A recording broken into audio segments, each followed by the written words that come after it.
नमस्कार. कणी टिकवण्यासाठी पाण्याची सोय, मधुर ज्ञानचा आजचा विषय. चला तर बघूया. झाड मोहरलं आणि एकदा का कणी सेट झाली तर पाण्याचं नियोजन किंवा वॉटर मॅनेजमेंट ही खूप महत्त्वाची प्रोसेस असते.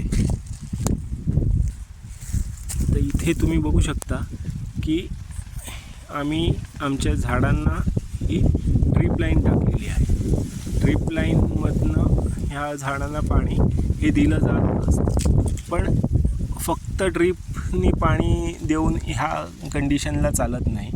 कारण ह्या वेळेला पाण्याचं प्रमाण आहे हे जरा वाढवावं लागतं. आणि इकडे हा जो काय रूट झोन दिसतोय तुम्हाला, हा पूर्ण रूट झोन आहे. तो तेथे दमटपणा असण्याची गरज असते किंवा ओलावा असण्याची गरज असते.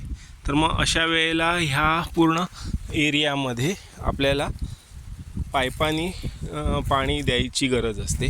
आठवड्यातनं एकदा 50 ते 60 लिटर पाणी ह्या झाडांना दिलं गेलं तर ह्याच्यावरती येणारी जी काय कणी आहे, इथे बघू शकतात तुम्ही. आता इथे कणी सेट झालेली आहे ह्या झाडाला, तर ही कणीचा ड्रॉप आहे तो कमी होऊन जातो आणि चांगल्या प्रमाणामध्ये झाडाला कणी सेट होत राहते. आंबाबाग मेंटेनन्सची फ्री माहिती तुम्हाला सतत मिळत राहावी यासाठी चॅनलला सबस्क्राईब करा.